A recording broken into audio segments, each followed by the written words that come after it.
नमस्ते, मैं हूं किशोर अजवाणी। आप देख रहे हैं देश का नंबर 1 न्यूज चैनल। घड़ी इशारा कर रही है 9 बजे रात का। वक्त 100 बात की एक बात का। 100 बात की एक बात में आज दिल्ली में सियासी पिच पर महाठग कहां से आया? कांग्रेस में अब कौन पीएम मोदी का मुरीद हुआ? जिमी जिमी क्रांति से चीन क्यों डर गया? और इस बार पाकिस्तान की परमाणु तस्करी कैसे पकड़ी गई?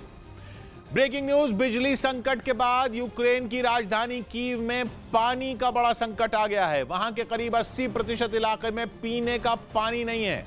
यूक्रेन ने दावा किया कि एक दिन पहले रूस ने फिर से कीव पर अंधाधुंध मिसाइलें बरसाईं, जिनसे वहां के पावर प्लांट और हाइड्रो पावर प्लांट को जबरदस्त नुकसान हुआ और इसी वजह से आधे से ज्यादा कीव में पीने का पानी नहीं है। इस बीच पुतिन ने बयान देकर यह ऐलान कर दिया कि वो यहीं नहीं रुकने वाले, क्योंकि वो कीव में इससे कहीं ज्यादा तबाही मचा सकते हैं। यही नहीं, रूस ने यह भी बताया कि उसने मिसाइलें बरसाकर यूक्रेन से क्राइमिया में हुए ड्रोन अटैक का बदला लिया है, क्योंकि रूस ने एक बार नहीं बार बार कहा है कि वो क्राइमिया पर किसी तरह का हमला बर्दाश्त नहीं करेगा। रूस ने दावा किया कि एक दिन पहले क्राइमिया के सेवेस्तोपोल में खड़े उसके जहाजों पर यूक्रेन ने ड्रोन अटैक किया था, जिसका बदला रूस ने कीव पर मिसाइलें बरसा कर लिया, जिसका वीडियो भी सामने आया, जिसमें समंदर से मिसाइलें उड़ती नजर आईं। यूक्रेन ने दावा किया कि एक दिन पहले दागी गई ये मिसाइलें सीधा कीव पर गिरी, वो भी सुबह सुबह। कीव के लिए ऐसा अटैक कोई नई बात नहीं है। 8 अक्टूबर को जब यूक्रेन ने कर्ज ब्रिज पर धमाका करवाया था तो पुतिन की तीसरी आंख खुल गई थी, जिसके बाद उन्होंने कीव पर इतनी मिसाइलें दागी कि ज़ेलेंस्की बौखला गए। पुतिन ने लगातार कई दिनों तक कीव में कोहराम मचाया, मिसाइलें दागी, बम फोड़े और आत्मघाती ड्रोन से कीव की ऊंची ऊंची इमारतों को उड़ा दिया। और एक बार फिर उन्होंने कीव का वही हाल किया। खबर है कि पुतिन के गुस्से से कीव का बुरा हाल है। वहां हवाई हमले के सायरन बज रहे हैं, लेकिन उससे भी ज्यादा परेशानी की बात यह है कि वहां के आधे से ज्यादा हिस्से में पानी नहीं आ रहा। और यह सब हुआ उन मिसाइलों की वजह से जो कीव के पावर प्लांट और हाइड्रो पावर प्लांट पर गिरी, जिससे कीव की पूरी व्यवस्था ही ध्वस्त हो गई। बिजली तो वहां पहले से नहीं आ रही थी और अब पानी भी चला गया है। मतलब पुतिन के खतरनाक हथियारों से हुआ धमाका कीव को प्यासा मारेगा और अंधेरे से लड़ रहे लोगों को पानी के लिए भी तरसना पड़ेगा, क्योंकि एक रिपोर्ट में दावा किया गया कि कीव के एक बड़े हिस्से में पानी की किल्लत है और लोग पानी खरीदने के लिए लाइनों में लगे हैं। रिपोर्ट में दावा किया गया कि कीव के 80% इलाके में मिसाइल अटैक के बाद पानी नहीं आ रहा, क्योंकि रूस ने कीव के 10 इलाकों पर मिसाइलें गिराईं और 18 पावर प्लांट और हाइड्रो पावर प्लांट उड़ा दिए। यूक्रेन ने दावा किया कि रूस ने एक दिन पहले कीव और खार्किव समेत कई इलाकों में 50 क्रूज मिसाइलें दागीं, जिनकी वजह से करीब 3.5 लाख लोगों तक बिजली और पानी नहीं पहुंच पा रहा, क्योंकि पुतिन का निशाना वो जगह थी जहां से लोगों को बिजली और पानी की सप्लाई होती है। और इसीलिए उन्होंने सेना के किसी ठिकाने पर नहीं बल्कि नागरिक सुविधा से जुड़ी जगहों पर हमले किए। यूक्रेन का कहना है कि पुतिन ऐसा करके दुनिया के सामने विलन बन चुके हैं, क्योंकि यूक्रेन में जो हो रहा है वो किसी आतंकी हरकत से कम नहीं है। लेकिन पुतिन को क्या फर्क पड़ना था? उन्होंने कीव में फिर वही किया जो 10 अक्टूबर को किया था, क्योंकि रूस का दावा है कि यूक्रेन ने क्राइमिया में ड्रोन अटैक किया। मतलब उसने जो गलती 8 अक्टूबर को कर्ज ब्रिज पर धमाके करके की, ठीक वही गलती उसने क्राइमिया के सबसे बड़े शहर सेवेस्तोपोल में ड्रोन अटैक करके दोहराई, क्योंकि रूस कह रहा है कि यूक्रेन के ड्रोन ने सेवेस्तोपोल में काला सागर में खड़े उसके 3 जहाजों को निशाना बनाया, जिसकी तस्वीरें भी सोशल मीडिया पर वायरल हो गई। रूस ने दावा किया कि यह वीडियो समंदर में अंडर वाटर ड्रोन से हमले का है। कहा जा रहा है कि ड्रोन यूक्रेन का ही था, जिसमें लगे कैमरे में अटैक रिकॉर्ड हो गया और देखते ही देखते इसका वीडियो वायरल हो गया, जिसमें दिखा कि एक अंडर वाटर ड्रोन रूस के जंगी जहाज एडमिरल माकारव की ओर बढ़ रहा था। लेकिन इससे पहले कि वो उसका कुछ बिगाड़ पाता, एक हेलीकॉप्टर आया और उसने पानी में अंधाधुंध गोलियां चलानी शुरू कर दी। रूस ने दावा किया कि यूक्रेन ने उसके केवल एक नहीं बल्कि 3 जहाजों पर ऐसा ही अटैक किया और इसी का बदला लेने के लिए उसने सुबह सुबह कीव दहला दिया। यही नहीं, पुतिन ने यह भी बोल दिया कि यह तो बस ट्रेलर है, पूरी पिक्चर बाकी है, क्योंकि वो यूक्रेन में इससे ज्यादा खतरनाक हमले कर सकते हैं और यूक्रेन की सर्दी को और ठंडा बना सकते हैं। रही सही कसर पानी की परेशानी दूर कर देगी, यानी कीव के पास न रोशनी होगी न पानी। उधर दुनिया में अब एक ऐसी जंग छिड़ती हुई दिख रही है जिसके आगे रूस और यूक्रेन का युद्ध भी छोटा नजर आने लगेगा। ऐसी जंग जो वाकई तीसरा विश्व युद्ध करा सकती है। ऐसा इसलिए क्योंकि आर्मेनिया और अजरबैजान की जंग में बहुत बड़ा ट्विस्ट आ गया है। 30 साल पुरानी उनकी लड़ाई में ईरान और इजराइल कूदते हुए दिख रहे हैं, और अगर ईरान और इजराइल भिड़े तो तबाही के रिकॉर्ड टूटने तय हैं, क्योंकि उनकी दुश्मनी के किस्से तो बच्चा बच्चा जानता है। और जब ईरान और इजराइल के मन में बरसों से सुलग रही दुश्मनी को जंग के मैदान पर निकालने का मौका मिलेगा तो जाहिर है नफरत का लावा ज्वालामुखी के विस्फोट की तरह फूट पड़ेगा। ईरान और इजरायल के भिड़ने की आशंका इसलिए जताई जा रही है क्योंकि अजरबैजान इजरायल में अपनी एम्बेसी खोलने का मन बना चुका है। इजरायल का अजरबैजान में दूतावास 1993 से ही है, लेकिन 30 साल के रिश्तों में यह पहली बार होगा जब अजरबैजान भी इजरायल में अपनी एम्बेसी खोलेगा। बस अजरबैजान और इजरायल की इसी करीबी ने ईरान का दिमाग खराब कर दिया है, क्योंकि अजरबैजान के इजरायल में दूतावास खोलने का मतलब यह होगा कि दोनों देशों की दोस्ती पर राजनयिक स्तर पर भी मोहर लग जाएगी और यह ईरान कतई नहीं होने देना चाहता। ऐसा इसलिए क्योंकि अजरबैजान और आर्मेनिया की जंग में ईरान दूसरी तरफ खड़ा है। ईरान भले ही अजरबैजान और आर्मेनिया दोनों का पड़ोसी है, लेकिन नागोर्नो कराबाख की लड़ाई में वो आर्मेनिया के साथ है, जबकि अपने दूसरे पड़ोसी अजरबैजान से उसकी जबरदस्त टेंशन चल रही है। ऐसी टेंशन कि पिछले हफ्ते ईरान के सरकारी चैनल ने इजरायल और अजरबैजान को धमकाता हुआ एक गाना तक जारी कर दिया था। और तो और ईरान ये तक कह चुका है कि अगर आर्मेनिया की जमीन पर अजरबैजान ने कब्जा किया तो फिर ईरान भी इस जंग में कूद जाएगा। पिछले महीने ही अपनी ताकत दिखाने के लिए ईरान अजरबैजान के बॉर्डर के पास एक बहुत बड़ी मिलिट्री ड्रिल भी कर चुका है। यानी पिक्चर बिल्कुल साफ है, जंग में आर्मेनिया की तरफ होगा ईरान और अजरबैजान की तरफ से लड़ेगा इजरायल। और यही ईरान का बड़ा खेल है, क्योंकि शिया मुसलमानों का रहनुमा बनने वाले ईरान ने धर्म को ही टाटा बाय बाय कह दिया है। ईरान शिया मुस्लिम देश होने के बावजूद बहुसंख्यक ईसाई आबादी वाले आर्मेनिया से हाथ मिला बैठा है, जबकि अजरबैजान में भी शिया मुस्लिम ही बहुसंख्यक हैं। लेकिन जब सामने इजरायल जैसा कट्टर दुश्मन बैठा हो तो ईरान को धर्म को भूल जाने में ही भलाई दिखी। इजरायल अजरबैजान के बड़े हथियार सप्लायरों में एक है और उसके हथियारों का दम तो पूरी दुनिया भरती है। इजरायल के पास जबरदस्त ड्रोन से लेकर एयर डिफेंस सिस्टम और मिसाइलों का भरा पूरा जखीरा है। कुछ मीडिया रिपोर्ट्स के मुताबिक इजरायल से मिले ड्रोन की बदौलत ही अजरबैजान युद्ध में आर्मेनिया को हरा पाया था। वहीं एक अनुमान के मुताबिक 2016 से 2020 के बीच अजरबैजान ने अपने हथियारों के इंपोर्ट का 69% हिस्सा इजरायल से मंगाया था। ऊपर से ईरान अजरबैजान में इजरायल की सेना की मौजूदगी का आरोप भी लगाता रहा है। ये भी कहा जाता है कि इजरायल अजरबैजान से ईरान के खिलाफ खुफिया ऑपरेशन चलाता है। ऐसे में अगर ईरान का दुश्मन उसके पड़ोस में ही जम जाएगा तो ईरान को परेशानी होगी। यह भी एक वजह है कि ईरान बीते कुछ वक्त से अपनी सेना को मजबूत बनाने में लगा है। वो अपने हथियारों पर भी काम कर रहा है और उसके शाहिद ड्रोन तो कीव पर कहर ढा ही रहे हैं। लेकिन इस जंग में सबसे बड़ा गेम चेंजर होगा परमाणु बम, क्योंकि इजरायल के पास परमाणु हथियार हैं और ईरान पर पूरी दुनिया को शक है कि वो परमाणु हथियार बनाने के बेहद करीब पहुंच चुका है। अब अगर दिमाग की गर्मी में परमाणु बम फट गया तो फिर तो इस दुनिया को कोई नहीं बचा पाएगा। और तो और इजरायल और ईरान की लड़ाई वाकई तीसरा विश्व युद्ध छेड़ सकती है। वो ऐसे कि अमेरिका इजरायल का दोस्त है और ईरान अमेरिका को फूटी आंख नहीं सुहाता। वहीं ईरान और रूस की दोस्ती नए नए गुल खिला रही है। ऐसे में अपने अपने दोस्तों का साथ देने के लिए अमेरिका और रूस भी जंग में एंट्री ले सकते हैं और अकेले रूस और अमेरिका के पास ही दुनिया के कुल परमाणु हथियारों का 90% से ज्यादा हिस्सा है। इसलिए अमेरिका के आर्मेनिया और अजरबैजान के बीच मध्यस्थता कराने के बाद पुतिन ने भी दोनों दुश्मनों के बीच शांति लाने के लिए कोशिश शुरू कर दी और आर्मेनिया के प्रधानमंत्री और अजरबैजान के राष्ट्रपति को रूस बुलाया और दोनों के साथ अलग अलग मुलाकात की। लेकिन एक दूसरे के खून के प्यासे इजरायल और ईरान के तेवर देखकर ऐसा लग रहा है कि बाइडेन से लेकर पुतिन चाहे आर्मेनिया और अजरबैजान की दुश्मनी खत्म कराने की लाख कोशिश कर लें, ईरान और इजरायल ने उन्हें अपनी पावर पॉलिटिक्स का अखाड़ा बना दिया है। इस बीच नेटो के सदस्यों तुर्की और ग्रीस में एक बार फिर जंग के आसार बढ़ते दिख रहे हैं। इस बार फसाद की जड़ तुर्की की लीबिया के साथ एनर्जी डील बनी है। ग्रीस और तुर्की के बीच बढ़ी हुई टेंशन ने पहले ही पूरी दुनिया की सांसें अटकाई हुई हैं। अब डर है कि तुर्की की ताजा डील दोनों देशों के बीच सुलग रही आग में घी डालने का काम कर सकती है, क्योंकि ग्रीस से दुश्मनी निकालने के लिए तुर्की ने उंगली टेढ़ी कर ली है। तुर्की और ग्रीस एक दूसरे के पड़ोसी हैं और दोनों के बीच समंदर में मौजूद गैस और तेल के लिए काफी अरसे से विवाद है। लेकिन तुर्की ने उस विवाद का तोड़ निकालने के लिए अफ्रीकी देश लीबिया को मोहरा बना लिया। पिछले महीने की शुरुआत में तुर्की ने लीबिया के साथ भूमध्य सागर में तेल और गैस का पता लगाने के लिए एक डील की थी। ग्रीस के दक्षिण में भूमध्य सागर के पार दूसरी तरफ लीबिया है। डील के तहत तुर्की लीबिया के तट के पास तेल और गैस का भंडार खोजेगा। इसी बात पर ग्रीस भड़का हुआ है, क्योंकि तुर्की की डील से यह साफ नहीं है कि क्या तेल और गैस का सर्वे ग्रीस के दक्षिण में मौजूद समंदर में भी हो सकता है। ग्रीस का कहना है कि पानी के इस इलाके पर तुर्की का कोई हक नहीं, ये इलाका उसकी जद में आता है और वो अपने अधिकार के लिए जरूर लड़ेगा। इधर बीजेपी ने ठगी के आरोपी सुकेश चंद्रशेखर की एक कथित चिट्ठी का हवाला देते हुए दिल्ली के मंत्री सत्येंद्र जैन पर गंभीर आरोप लगाया। पार्टी ने सत्येंद्र जैन पर जेल में सुविधाएं दिलाने के नाम पर 10 करोड़ रुपए ऐंठने का इल्जाम लगाया।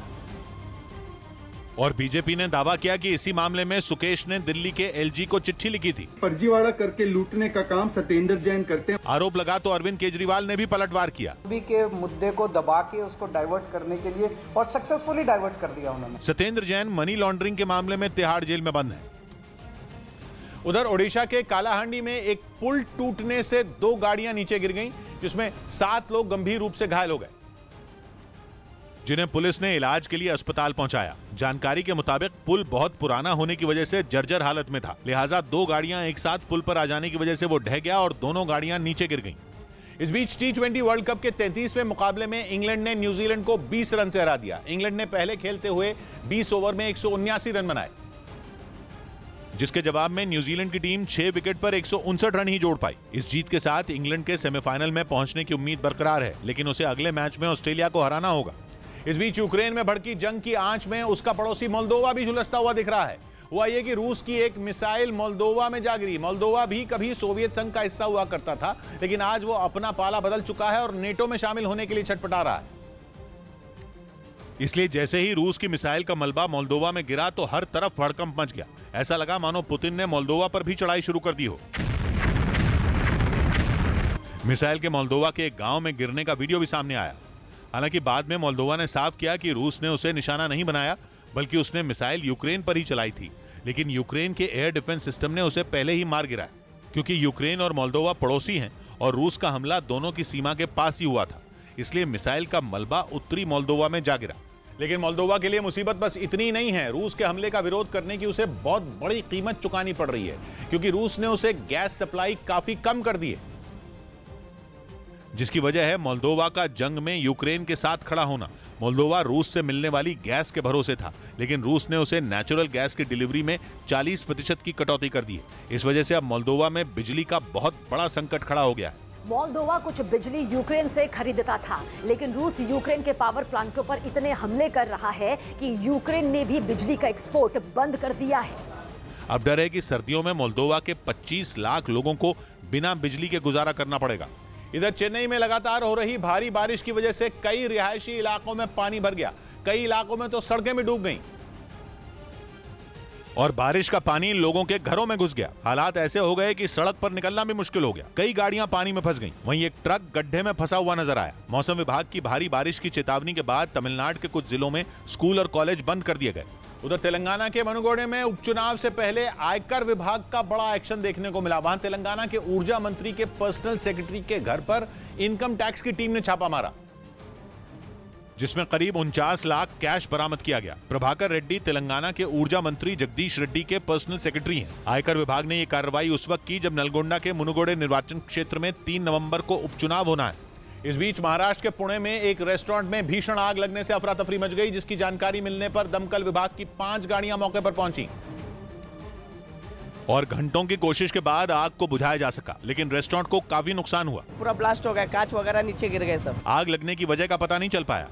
उधर खबर है कि रूस से घबराए यूक्रेन के पड़ोसी और नेटो के सदस्य पोलैंड को अपनी रक्षा के लिए किसी भी कीमत पर अमेरिका से परमाणु हथियार चाहिए, और उसकी घबराहट का अंदाजा इसी बात से लगाया जा सकता है कि वो अमेरिका ही नहीं दूसरे देशों से भी घातक हथियार खरीदने में जुटा है, जिसके तहत उसने तुर्की के खतरनाक बायरक्तार TB2 ड्रोन को अपने हथियारों के जखीरे में शामिल भी कर लिया, जो यूक्रेन जंग के शुरुआती दिनों से ही रूसी सेना के टैंकों और बख्तरबंद गाड़ियों के लिए काल साबित हुआ है। इसकी मदद से किए गए ताबड़तोड़ हमलों की वजह से कई मोर्चों पर पुतिन की फौज पीछे हटने को मजबूर हुई।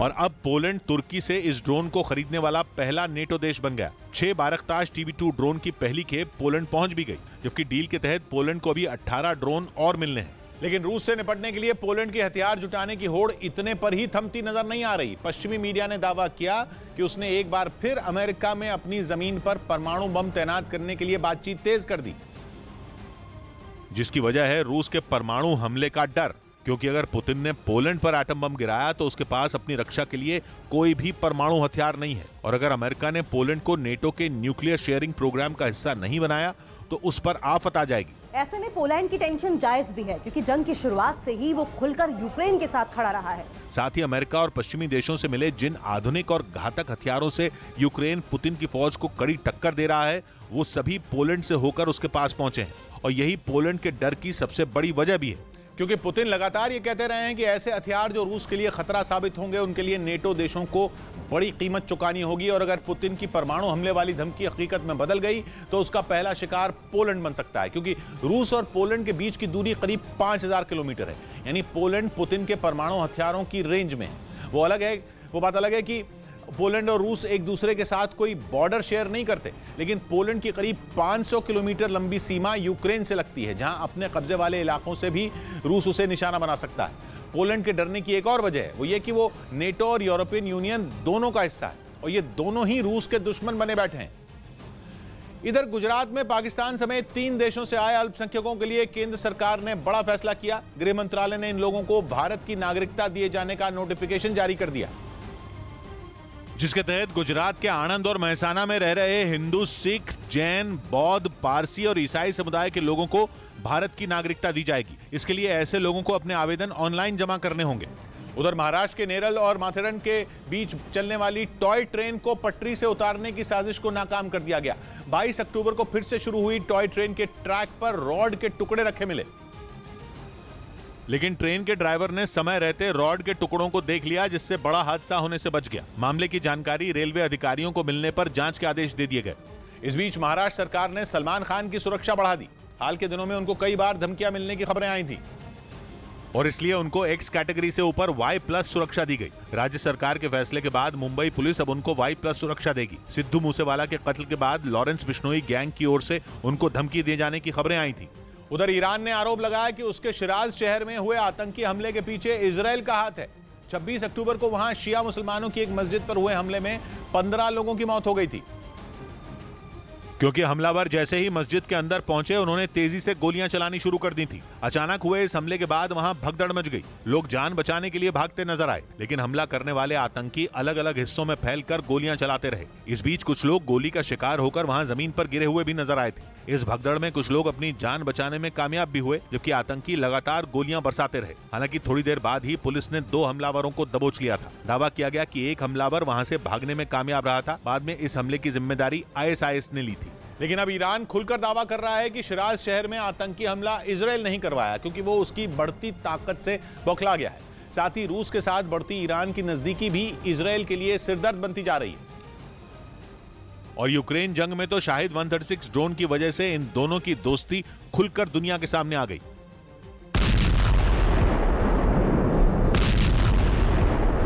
कहा जा रहा है कि जंग में बुरी तरह पिट रहे रूस के लिए ईरान का ड्रोन संजीवनी साबित हुआ। उसने यूक्रेन के कई शहरों पर हमला करके पूरी दुनिया को अपनी ताकत दिखाई। माना जा रहा है कि इजराइल भी ईरान के शाहिद 136 ड्रोन की मारक क्षमता देखकर बुरी तरह परेशान हो गया। यहाँ तक कि उसने अमेरिका को यह सबूत भी दिया कि ईरान रूस को जंग लड़ने के लिए ड्रोन दे रहा है, क्योंकि ईरान ने इस बात को कभी नहीं माना कि उसने रूस को ड्रोन दिए। इस बीच इजराइल ने यह दावा भी कर दिया कि ईरान परमाणु बम बना रहा है, जिसके बाद दोनों देशों के बीच पहले से ही चल रहा तनाव बढ़ गया। और इजराइल ने सीरिया में ईरान की सेना के ठिकानों पर हमले करके इस तनाव को चरम पर पहुंचा दिया। कुछ रोज पहले ही उसने वहां जोरदार हवाई हमले किए थे और ईरान की फौज के अड्डों को मिसाइलों से निशाना बनाया था। इजराइल ने सीरिया में 1-2 नहीं बल्कि कई दिनों तक हवाई हमले किए थे। उसकी सेना ने ईरान के कई सैन्य ठिकानों को टारगेट किया था। दावा किया गया कि वहां मौजूद हथियारों का एक कारखाना भी इजराइल के हमले की जद में आया था। इजराइल की सीरिया में इस कार्रवाई के बीच ही ईरान के शिराज शहर में आतंकी हमला हो गया। ईरान ने आरोप लगाया कि ये हमला इजराइल ने ही करवाया है ताकि उसकी आंतरिक सुरक्षा को चोट पहुंचाई जा सके।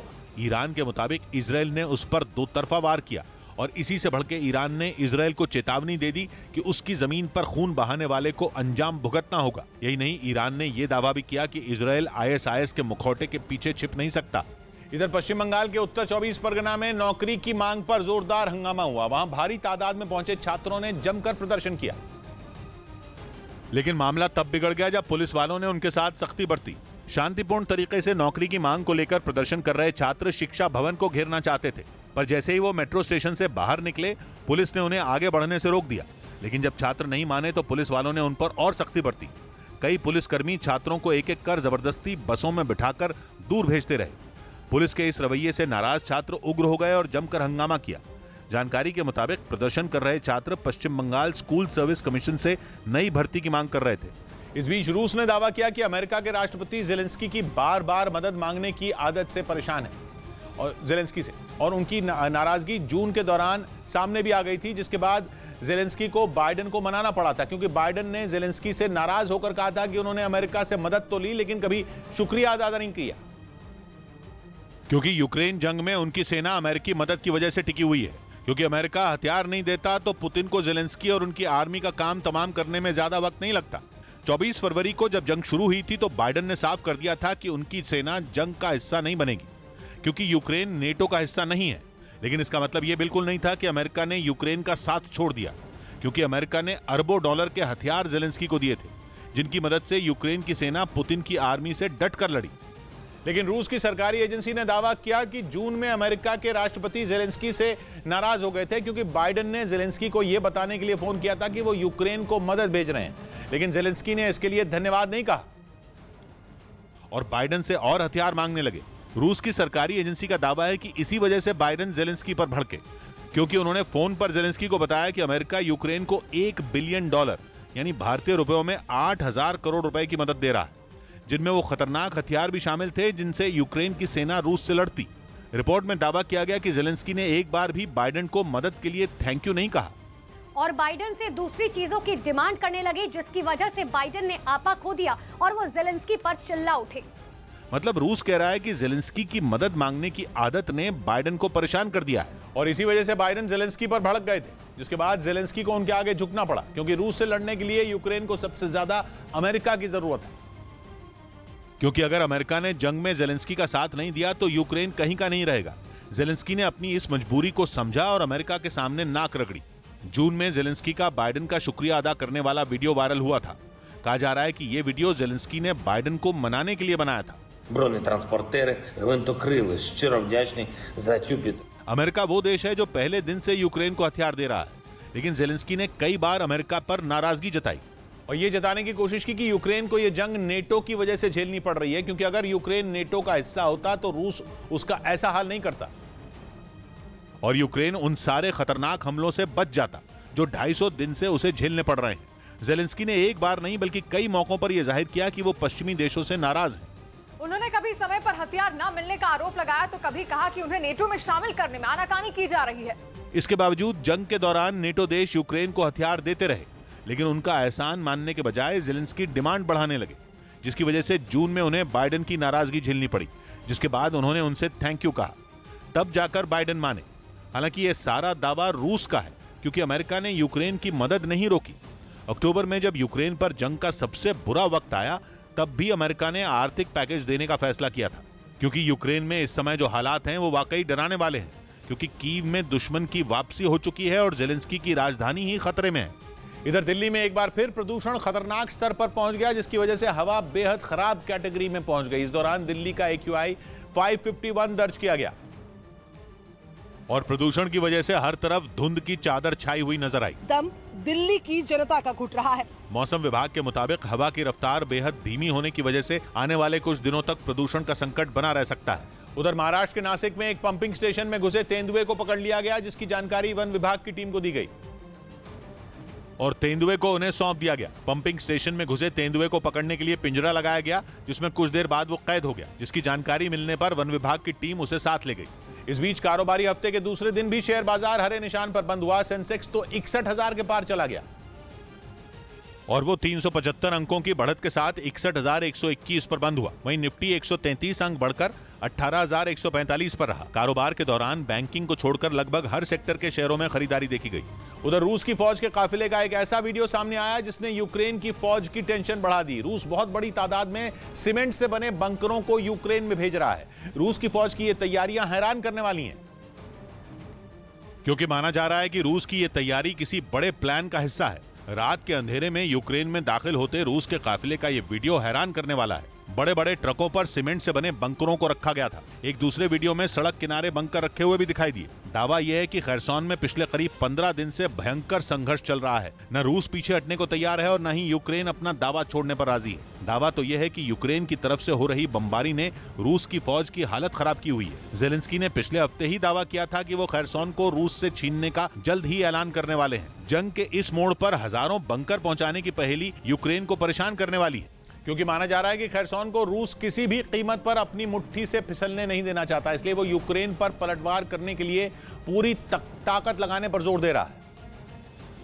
और माना जा रहा है कि हजारों बंकरों को पहुंचाना इस दिशा में आखिरी नहीं बल्कि पहला कदम है। सीमेंट से बने मजबूत बंकर किसी भी फौज के सैनिकों के लिए बेहद अहम साबित होते हैं। दुश्मन की बमबारी के वक्त इस तरह के बंकर सैनिकों के लिए किसी किले से कम नहीं होते। मतलब ये कि यूक्रेन की बमबारी की वजह से रूस के कैंप में हड़कंप मचा है। घबराए हुए रूस के सैनिक मोर्चा छोड़कर भाग रहे हैं। इसीलिए रूस अपने सैनिकों के लिए फिक्रमंद है, क्योंकि अगर सैनिकों ने मोर्चा छोड़कर भागना शुरू कर दिया तो खैरसॉन पुतिन की मुट्ठी से रेत की तरह फिसल जाएगा। इसीलिए पुतिन की योजना सैनिकों को सुरक्षा कवच देने की है। यही वजह है कि इतने बड़े पैमाने पर सीमेंट के बंकर खैरसॉन पहुंचाए जा रहे हैं। लेकिन ये अकेली थ्योरी नहीं है, बल्कि कहा जा रहा है कि रूस की फौज की योजना कुछ बड़ा करने की हो सकती है। दावा यह है कि खैरसॉन में यूक्रेन की फौज पर ताबड़तोड़ मिसाइलें बरसाने की योजना बनाई गई है।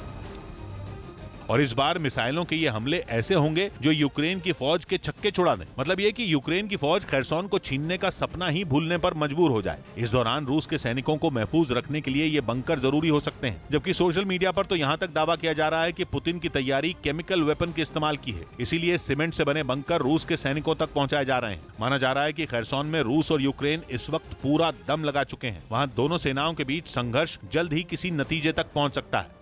इधर तेलंगाना में बीजेपी और टीआरएस के कार्यकर्ताओं में हिंसक झड़प हुई, जिसमें कई लोग जख्मी हो गए। गुरुवार को होने वाले चुनाव के लिए प्रचार खत्म होने में कुछ ही घंटे बाकी थे जब दोनों पार्टियों के कार्यकर्ता आमने सामने आ गए, जिसके बाद सड़क पर जंग का मैदान बन गया। दोनों पार्टियों के कार्यकर्ता एक दूसरे पर पत्थर फेंकते दिखे। कुछ मौकों पर तो लाठियां तक चलती दिखी। झंडों में लगने वाले डंडों को लोगों ने हथियार बना लिया और मारपीट शुरू कर दी। सबसे ज्यादा गुस्सा तो बीजेपी के रथ पर निकाला गया।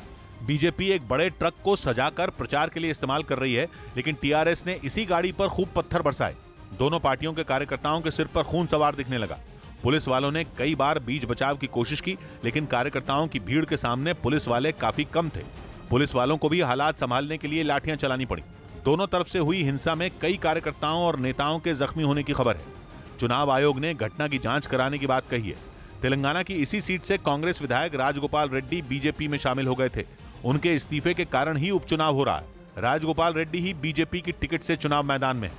इस बीच पश्चिमी मीडिया ने दावा किया कि प्रधानमंत्री रहने के आखिरी दिनों में लिज ट्रस ने पुतिन के परमाणु हमले से निपटने की तैयारियां शुरू कर दी थी। उन्होंने ब्रिटेन के पीएम पद से 20 अक्टूबर को इस्तीफा दे दिया था, जिसके बाद उनका एक ऑडियो लीक होने का दावा किया गया और उसका हवाला देते हुए कहा गया, लिज ट्रस परमाणु हमले की चिंता से बुरी तरह परेशान थी। वो पुतिन की धमकी को हल्के में नहीं ले रही थी। उन्हें इस बात का डर सताने लगा था कि रूस कभी भी ब्रिटेन पर परमाणु हमला कर सकता है और इसके लिए वो काला सागर से परमाणु बम वाली मिसाइलें दाग सकता है, जो पलक झपकते ही ब्रिटेन में तबाही मचा देती। और दावा किया गया कि लिज ट्रस पीएम पद पर रहने के आखिरी दिनों में इसी बात से परेशान थी, क्योंकि जंग में यूक्रेन की मदद की वजह से ब्रिटेन शुरू से ही पुतिन के निशाने पर रहा। उसे ये बात फूटी आंख नहीं भा रही थी कि ब्रिटेन से भेजे गए हथियार रूसी सेना की राह रोक रहे हैं। और इसी वजह से ब्रिटेन पर भड़के पुतिन और उनके करीबियों ने उसे कई बार परमाणु हमले से तबाह कर देने की धमकियां दी। पुतिन ने ब्रिटेन को अपनी सबसे खतरनाक मिसाइलों का डर दिखाया और पुतिन ऐसा जताने लगे कि वो ब्रिटेन पर परमाणु हमला करके ही रहेंगे, जिससे निपटने के लिए लिज ट्रस ने भी कमर कस ली थी। पश्चिमी मीडिया के दावे के मुताबिक लिज ट्रस ने इस बात की तैयारी शुरू कर दी थी कि परमाणु हमला होने पर अपने लोगों को कैसे बचाया जाए।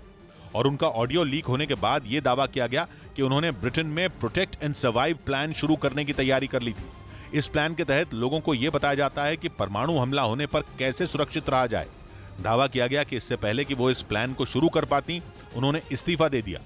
जबकि ब्रिटेन पर परमाणु हमले का खतरा अब भी बना हुआ है। एक रोज पहले ही वहां की सेना के एक पूर्व अधिकारी ने दावा किया कि रूस ब्रिटेन को कभी भी निशाना बना सकता है। रूसी मिसाइल के बढ़ते खतरे को देखते हुए वहां हवाई सुरक्षा बढ़ाने की सलाह दी गई, क्योंकि दावा किया गया कि पुतिन की लंबी दूरी की मिसाइल ब्रिटेन पर हमला कर सकती है।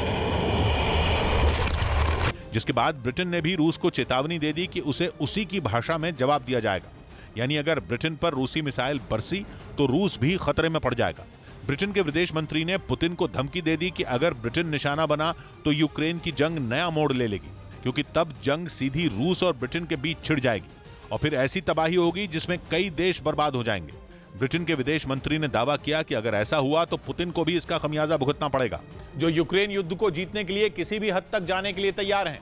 पश्चिमी मीडिया ने दावा किया कि पुतिन ने अपने एक जासूस से उस वक्त लिज ट्रस का फोन हैक करवाया था जब वो पीएम बनने से पहले बोरिस जॉनसन की सरकार में विदेश मंत्री थी, ताकि रूस जंग में यूक्रेन को मिलने वाली हथियारों और दूसरी मदद का पता लगा सके, क्योंकि जंग शुरू होते ही ब्रिटेन और अमेरिका समेत कई देश घातक और आधुनिक हथियार यूक्रेन भेज रहे थे। और दावा किया गया कि ब्रिटेन के विदेश मंत्री रहते लिज ट्रस इसी की रणनीति दूसरे देशों के साथ मिलकर तैयार कर रही थी। रूस के खिलाफ यूक्रेन की जरूरतें कैसे पूरी की जाएं, इस पर चर्चा होती थी। पश्चिमी मीडिया के मुताबिक पुतिन ने इसी बात का पता लगाने के लिए उनका फोन हैक करवाया था। हालांकि ब्रिटेन ने लिज ट्रस का फोन हैक होने के दावे पर कभी कोई बयान नहीं दिया। इधर पुलवामा में हुए हमले पर जश्न मनाने के दोषी को बेंगलुरु की कोर्ट ने सजा सुना दी। 2019 में हुए इस आतंकी अटैक में सीआरपीएफ के 40 जवान शहीद हो गए थे, जिसे सेलिब्रेट करने के जुर्म में इंजीनियरिंग छात्र को 5 साल की सजा हुई। दोषी छात्र ने पुलवामा हमले के बाद आतंकवाद का समर्थन करते हुए फेसबुक पर अपमानजनक पोस्ट लिखी थी। उधर दिल्ली के हरिनगर इलाके में हुई 3 लोगों की हत्या के मामले में 2 आरोपियों को गिरफ्तार कर लिया गया। इस घटना से पूरे इलाके में हड़कंप मच गया। हालांकि घटना की जानकारी मिलने के बाद मौके पर पुलिस पहुंच गई और मामले की जांच में जुट गई। परिवार में 2 साल की मासूम बच्ची थी, उसको हमलावरों ने कुछ नहीं किया। बताया गया कि आरोपी मोटरसाइकिल से आए थे, जो घर में घुस गए और पति पत्नी समेत नौकरानी की गला रेत कर हत्या कर दी। इस बीच अभिनेत्री रंभा कार हादसे में घायल हो गई। यह हादसा उस वक्त हुआ जब वो अपनी बेटी के साथ कार से जा रही थी, तभी उनकी कार की दूसरी कार से टक्कर हो गई। इस हादसे में उन्हें मामूली चोटें आईं, जबकि उनकी बेटी बुरी तरह घायल हो गई, जिसे फौरन अस्पताल में भर्ती कराया गया। इस घटना की जानकारी अभिनेत्री रंभा ने ट्वीट कर दी। उधर खबर है कि ताजिकिस्तान और उज्बेकिस्तान ने अपने मुल्क में बने ईरानी ड्रोन पुतिन को देने की रिपोर्ट खारिज कर दी। पश्चिमी मीडिया ने दावा किया था कि रूस तक ईरान के घातक ड्रोन पहुंचाने में इन दोनों देशों की भी बड़ी भूमिका है, क्योंकि अक्टूबर की शुरुआत में क्राइमिया के कर्ज ब्रिज पर हमले से भड़के पुतिन ने यूक्रेन की राजधानी कीव समेत कई शहरों को ईरान के शाहिद 136 ड्रोन से किए हमलों में दहला दिया था।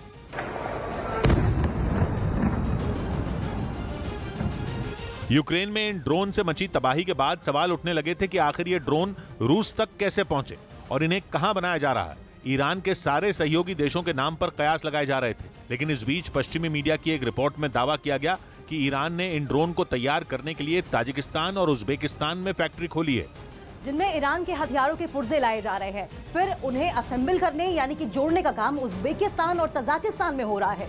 उसके बाद यही ड्रोन रूस की फौज के पास पहुंचाए जा रहे हैं। इसीलिए इस रिपोर्ट के सामने आने के बाद इन दोनों देशों में हड़कंप मच गया और उन्होंने अपने देश में बने ड्रोन रूस को सप्लाई किए जाने की रिपोर्ट को बेबुनियाद बता दिया।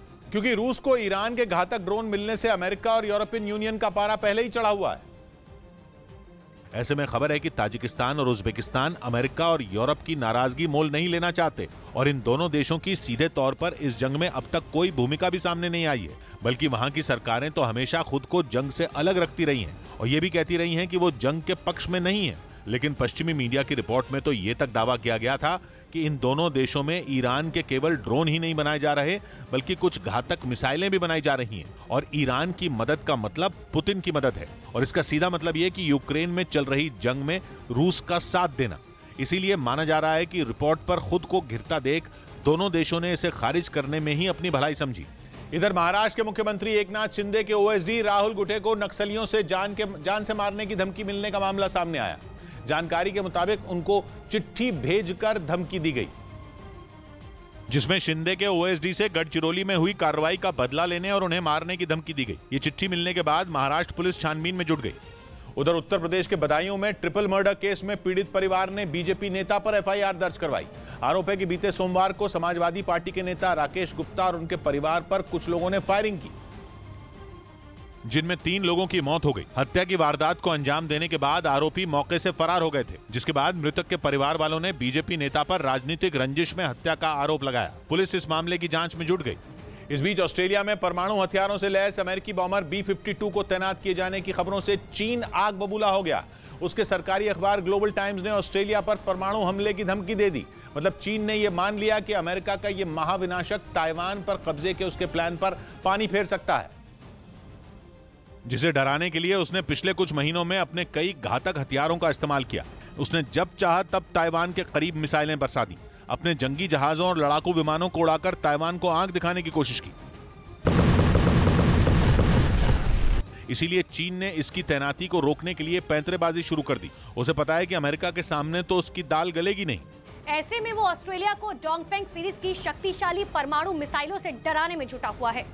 और चीन के सरकारी अखबार ने तो ऑस्ट्रेलिया में B-52 बॉम्बर तैनात होने पर उस पर डोंगफेंग 41 मिसाइल की मदद से परमाणु हमले तक की धमकी दे दी और दावा किया कि चीन की डोंगफेंग 41 परमाणु मिसाइल B-52 बॉम्बर से तेज उड़ सकती है। साथ ही ये मिसाइल 12,000 किलोमीटर से भी ज्यादा दूरी तक अपने दुश्मन के चिथड़े उड़ा सकती है। मतलब ये कि चीन ने ऑस्ट्रेलिया के सामने ये दिखाने की कोशिश की कि अमेरिका के बॉम्बर की तैनाती उसके लिए बड़ी मुसीबत साबित हो सकती है। उधर मध्य प्रदेश के श्योपुर में कांग्रेस विधायक बाबूलाल जंडेल बिजली के तार को जोड़ने के लिए खंबे पर चढ़ गए, जिसका वीडियो सोशल मीडिया पर वायरल हो गया, जिसमें वो खंबे पर चढ़कर बिजली के तार जोड़ते दिखाई दिए। आरोप है कि बिजली कंपनी ने बिल बकाया होने के बाद सप्लाई बंद कर दी थी, लेकिन जैसे ही इसकी जानकारी विधायक बाबूलाल जंडेल को मिली, उन्होंने खंबे पर चढ़कर तार को जोड़ दिया।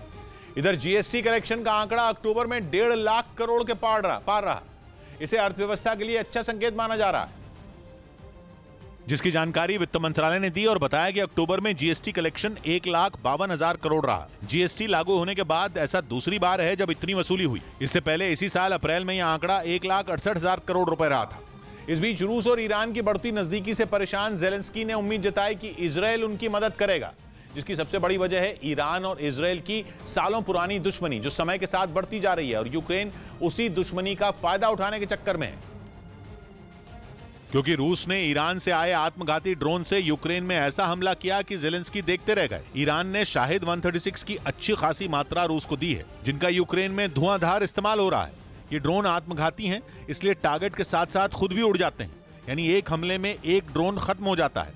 और रूस जिस तरह से यूक्रेन में शाहिद 136 का इस्तेमाल कर रहा है, उससे साफ है कि ईरान और रूस के बीच ड्रोन की बड़ी डील हुई है, जो रूस और ईरान की बढ़ती करीबी का सबूत है। और यूक्रेन चाहता है कि इजरायल वैसे ही उसका साथ दे जैसे ईरान रूस का साथ दे रहा है। मतलब यह कि यूक्रेन इजरायल से खतरनाक हथियार मांग रहा है, क्योंकि इस समय उसे किसी चीज की सबसे ज्यादा जरूरत है तो वो है हथियार। और इजरायल की तकनीक और बेहतरीन हथियारों का लोहा तो दुनिया मानती है। जेलेंस्की इसके लिए लगातार इजरायल पर दबाव बना रहे हैं और 24 फरवरी के बाद से लगातार इजरायल से कह रहे हैं कि वो उन्हें हथियार दे दे। ये दबाव तब और बढ़ गया जब इजरायल का जानी दुश्मन ईरान खुलकर रूस के साथ खड़ा हो गया। लेकिन इजरायल है कि मानता नहीं।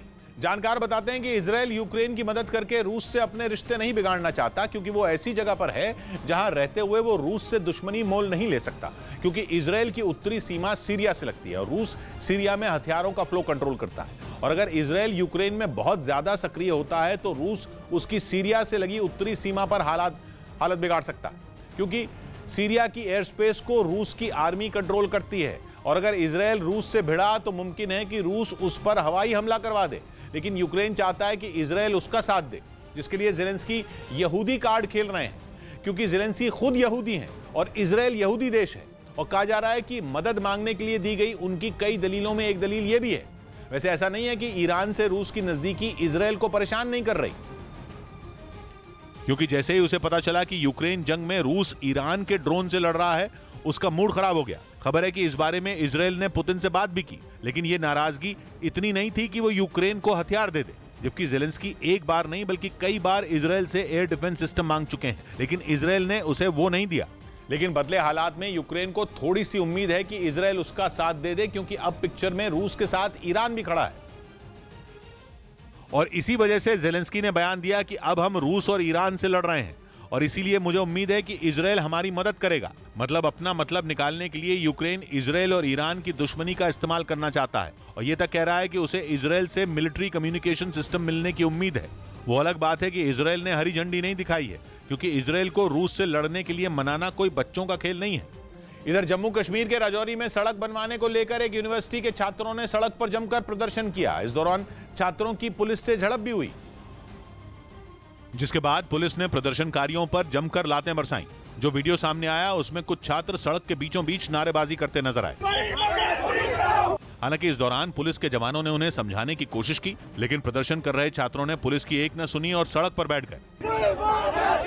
तभी पुलिस के जवान सड़क पर बैठे छात्रों को पकड़कर वहां से हटाने लगे, जिससे गुस्साए छात्रों की पुलिस से धक्का मुक्की शुरू हो गई। पुलिस ने कुछ छात्रों को हिरासत में ले लिया, हालांकि बाद में उन्हें छोड़ दिया गया। छात्रों का आरोप है कि कई बार प्रशासन से मांग करने पर भी बाबा गुलाम शाह बादशाह यूनिवर्सिटी की सड़क का काम शुरू नहीं हुआ है। इस बीच यूरेशियन टाइम्स वेबसाइट ने दावा किया कि बाइडेन सरकार ने समंदर से दागी जाने वाली परमाणु मिसाइलों को बनाने का काम बंद कर दिया है। ये परमाणु मिसाइलें पनडुब्बी से छोड़े जाने के लिए तैयार की जा रही थी, जिस पर ट्रंप सरकार ने 2018 में काम शुरू किया था। और तब दावा किया था कि यह मिसाइल रूस की चुनौती से निपटने के काम आएगी। यानी रूस ने अगर अमेरिका की तरफ आंख उठाकर भी देखा तो परमाणु मिसाइल उसे तबाह कर देगी। अमेरिका ने दावा किया था कि पनडुब्बी से दागी जाने वाली परमाणु मिसाइल दुनिया की सबसे आधुनिक मिसाइल होगी। लेकिन अब बाइडेन सरकार ने इस मिसाइल को बनाने का प्लान समंदर में ही दफन कर दिया है। यानी अमेरिका ने पिछली ट्रंप सरकार के मिसाइल बनाने के काम को पूरी तरह बंद कर दिया।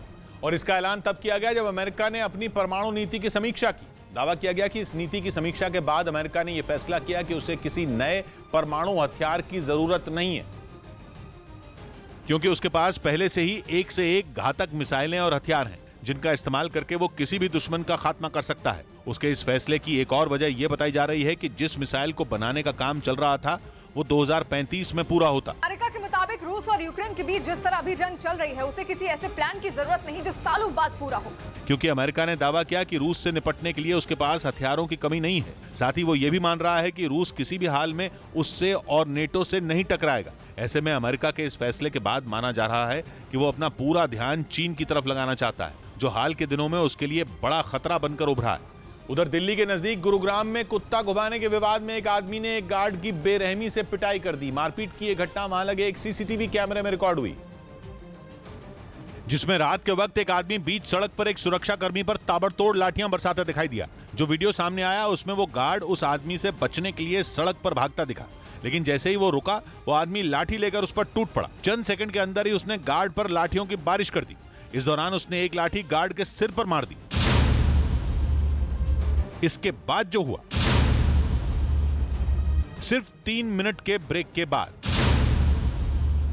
क्योंकि रूस का दावा है कि यूक्रेन ने क्राइमिया में ड्रोन अटैक किया, मतलब उसने जो गलती 8 अक्टूबर को कर्ज ब्रिज पर धमाके करके की, ठीक वही गलती उसने क्राइमिया के सबसे बड़े शहर सेवेस्तोपोल में ड्रोन अटैक करके दोहराई। क्योंकि रूस कह रहा है कि यूक्रेन के ड्रोन ने सेवेस्तोपोल में काला सागर में खड़े उसके 3 जहाजों को निशाना बनाया, जिसकी तस्वीरें भी सोशल मीडिया पर वायरल हो गईं।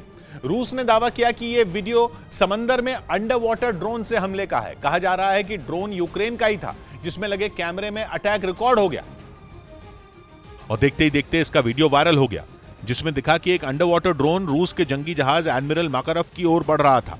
लेकिन इससे पहले कि वो उसका कुछ बिगाड़ पाता, एक हेलीकॉप्टर आया और उसने पानी में अंधाधुंध गोलियां चलानी शुरू कर दी। रूस ने दावा किया कि यूक्रेन ने उसके केवल एक नहीं बल्कि 3 जहाजों पर ऐसा ही अटैक किया और इसी का बदला लेने के लिए उसने सुबह सुबह कीव दहला दिया। यही नहीं, पुतिन ने यह भी बोल दिया कि ये तो बस ट्रेलर है, पूरी पिक्चर बाकी है, क्योंकि वो यूक्रेन में इससे ज्यादा खतरनाक हमले कर सकते हैं और यूक्रेन की सर्दी को और ठंडा बना सकते हैं। रही सही कसर पानी की परेशानी दूर कर देगी, यानी कीव के पास न रोशनी होगी न पानी। ब्रेकिंग न्यूज, बिजली संकट के बाद यूक्रेन की राजधानी कीव में पानी का बड़ा संकट आ गया है। वहां के करीब 80% इलाके में पीने का पानी नहीं है। यूक्रेन ने दावा किया कि एक दिन पहले रूस ने फिर से कीव पर अंधाधुंध मिसाइलें बरसाईं, जिनसे वहां के पावर प्लांट और हाइड्रो पावर प्लांट को जबरदस्त नुकसान हुआ और इसी वजह से आधे से ज्यादा कीव में पीने का पानी नहीं है। इस बीच पुतिन ने बयान देकर यह ऐलान कर दिया कि वो यही नहीं रुकने वाले, क्योंकि वो कीव में इससे कहीं ज्यादा तबाही मचा सकते हैं। यही नहीं, रूस ने यह भी बताया कि उसने मिसाइलें बरसाकर यूक्रेन से क्राइमिया में हुए ड्रोन अटैक का बदला लिया है, क्योंकि रूस ने एक बार नहीं बार बार कहा है कि वो क्राइमिया पर किसी तरह का हमला बर्दाश्त नहीं करेगा। रूस ने दावा किया कि एक दिन पहले क्राइमिया के सेवेस्तोपोल में खड़े उसके जहाजों पर यूक्रेन ने ड्रोन अटैक किया था, जिसका बदला रूस ने कीव पर मिसाइलें बरसा कर लिया, जिसका वीडियो भी सामने आया, जिसमें समंदर से मिसाइलें उड़ती नजर आईं। यूक्रेन ने दावा किया कि एक दिन पहले दागी गई ये मिसाइलें सीधा कीव पर गिरी, वो भी सुबह सुबह। कीव के लिए ऐसा अटैक कोई नई बात नहीं है। 8 अक्टूबर को जब यूक्रेन ने कर्ज ब्रिज पर धमाका करवाया था तो पुतिन की तीसरी आंख खुल गई थी, जिसके बाद उन्होंने कीव पर इतनी मिसाइलें दागी कि ज़ेलेंस्की बौखला गए। पुतिन ने लगातार कई दिनों तक कीव में कोहराम मचाया, मिसाइलें दागी, बम फोड़े और आत्मघाती ड्रोन से कीव की ऊंची ऊंची इमारतों को उड़ा दिया। और एक बार फिर उन्होंने कीव का वही हाल किया।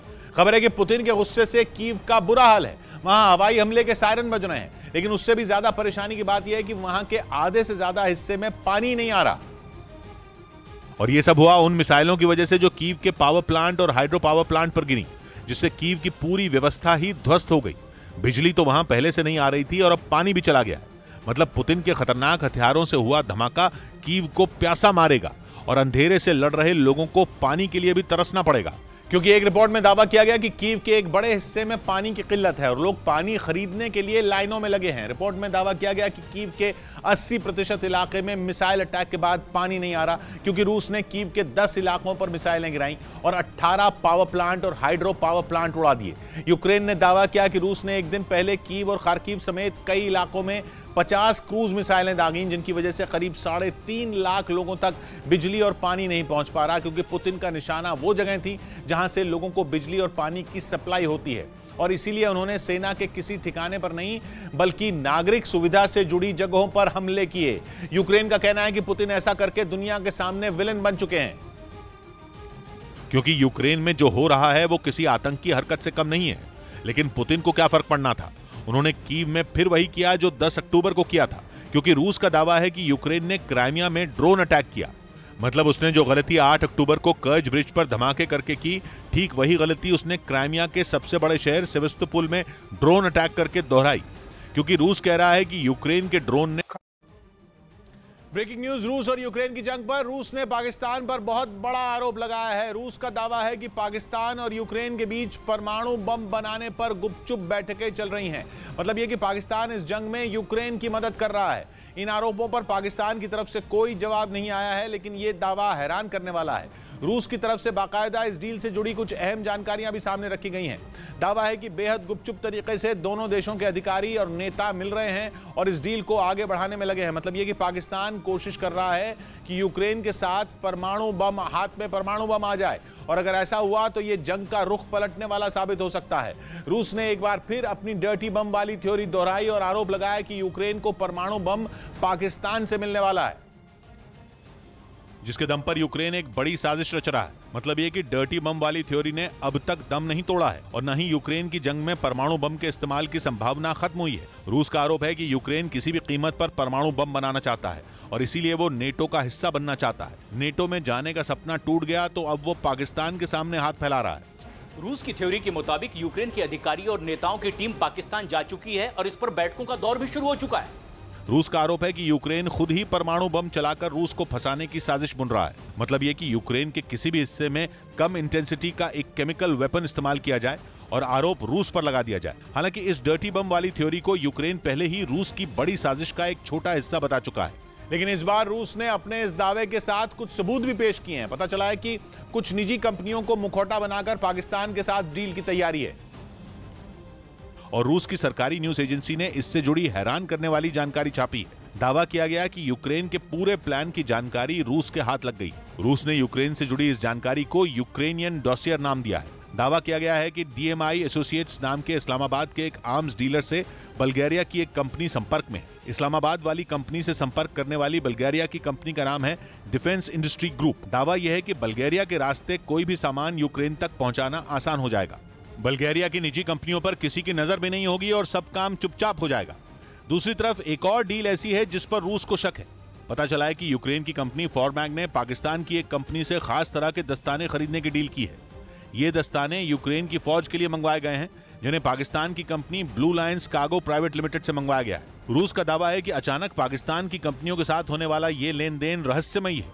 ये एक बड़ी साजिश की तरफ इशारा कर रहा है जो पाकिस्तान से रची जा रही है। माना जा रहा है कि पाकिस्तान और यूक्रेन में इस तरह की डील की बात अगर सही है तो अमेरिका भी इस खेल का हिस्सा हो सकता है, क्योंकि पिछले कुछ दिनों में अमेरिका और पाकिस्तान की नजदीकियां बढ़ी हैं। अमेरिका लगातार पाकिस्तान पर मेहरबान है, जिसकी वजह अब तक दुनिया की समझ से बाहर थी। चाहे F-16 फाइटर जेट की डील हो या FATF की ग्रे लिस्ट से पाकिस्तान को बाहर निकालना हो। पिछले 2 महीने में अमेरिका और पाकिस्तान की यारी खूब परवान चढ़ रही है। माना जा रहा है कि यूक्रेन और पाकिस्तान के बीच पक रही खिचड़ी की बुनियाद भी वही दोस्ती है।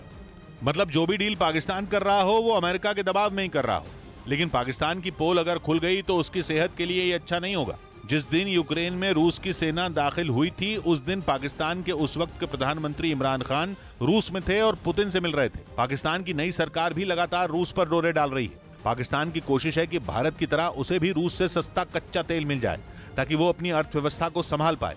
लेकिन अगर रूस का दावा सही है तो तेल मिलना तो दूर, पाकिस्तान अब आग से खेल रहा है उधर दिल्ली के नजदीक गुरुग्राम में कुत्ता घुमाने के विवाद में एक आदमी ने गार्ड की बेरहमी से पिटाई कर दी। मारपीट की यह घटना वहां लगे एक सीसीटीवी कैमरे में रिकॉर्ड हुई, जिसमें रात के वक्त एक आदमी बीच सड़क पर एक सुरक्षा कर्मी पर ताबड़तोड़ लाठियां बरसाता दिखाई दिया। जो वीडियो सामने आया उसमें वो गार्ड उस आदमी से बचने के लिए सड़क पर भागता दिखा, लेकिन जैसे ही वो रुका वो आदमी लाठी लेकर उस पर टूट पड़ा। चंद सेकंड के अंदर ही उसने गार्ड पर लाठियों की बारिश कर दी।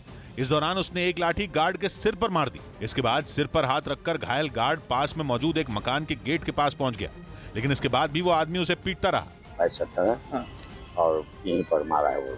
बताया गया कि कुत्ता घुमाने से रोके जाने पर उस गार्ड की बेरहमी से पिटाई की गई, जिसे बाद में अस्पताल में भर्ती करवाया गया। इस बीच खबर है कि यूरोप के देशों ने इजराइल से हथियारों की एक ऐसी डील की है जो उन्हें पुतिन की मिसाइलों से बचा सकती है। पश्चिमी मीडिया ने दावा किया कि पुतिन की धमकी से बौखलाए यूरोप के देश इजराइल से मिसाइल डिफेंस सिस्टम खरीदने जा रहे हैं, क्योंकि उन्हें डर है कि पुतिन की मिसाइलें कभी भी उनकी तरफ मुड़ सकती हैं। यूक्रेन की मदद के लिए खड़े यूरोप के देशों से पुतिन बुरी तरह चिढ़े हुए हैं। माना जाता है कि उनका बस चले तो वो उन देशों का नामो निशान तक मिटा दें, और पुतिन के इन्हीं तेवरों की वजह से यूरोप के कई देश खुद की सुरक्षा मजबूत करने में जुटे हुए हैं। कहा तो यहां तक जा रहा है कि यूक्रेन का हाल देखकर उनकी नींद उड़ी हुई है। वो ज्यादा से ज्यादा हथियार जमा कर रहे हैं। इसी कड़ी में यूरोप के देशों ने इजराइल के साथ अब तक की सबसे बड़ी डील की है। वो इजराइल से एरो बैलिस्टिक मिसाइल शील्ड खरीदने जा रहे हैं, जिसे अमेरिका और इजराइल ने मिलकर बनाया है। इजराइल का दावा है कि उसका यह मिसाइल डिफेंस सिस्टम दुनिया का सबसे आधुनिक डिफेंस सिस्टम है, और इसमें लगी मिसाइल दुश्मन को हवा में ही ढेर कर देने में माहिर है। इजराइल तो यहां तक दावा करता है कि उसके डिफेंस सिस्टम में लगी एरो 3 मिसाइल सैटेलाइट तक को गिरा सकती है। इस मिसाइल की खासियत यह है कि यह खुद ही बैलिस्टिक मिसाइलों को ढूंढ निकालती है, खासतौर पर उन मिसाइलों को जो परमाणु हथियारों से लैस होती हैं। इसके बाद ये 2400 किलोमीटर से ज्यादा दूर तक जाकर उनका सफाया कर सकती है, और इसी वजह से यूरोप के देश इसे किसी भी कीमत पर पाना चाहते हैं। इसके लिए यूरोप के 15 देशों ने इजराइल से डील की है। एरो बैलिस्टिक मिसाइल शील्ड के लिए इन देशों ने 300 करोड़ यूरो यानी भारतीय रुपयों में करीब 25,000 करोड़ का सौदा किया है। हालांकि इस डील को अमेरिका की मंजूरी मिलनी बाकी है, जिसके बाद ही ये मिसाइल डिफेंस सिस्टम यूरोप के देशों को मिल पाएगा। उधर समंदर में चीन पर शिकंजा कसने के लिए भारत, ऑस्ट्रेलिया, अमेरिका और जापान मिलकर एक बड़ा अभ्यास करने वाले हैं। क्वाड देशों का यह अभ्यास चीन की नींद उड़ाने वाला साबित हो सकता है, क्योंकि पूर्वी चीन सागर में होने वाले इस अभ्यास में चारों देशों की नौसेनाएं अपनी पूरी ताकत लगाएंगी। चारों की कोशिश होगी कि जंग के वक्त एक साथ लड़ने की तैयारी की जा सके। भारत के जंगी जहाज और अमेरिका का कैरियर स्ट्राइक ग्रुप इस अभ्यास में एक साथ दिखेंगे।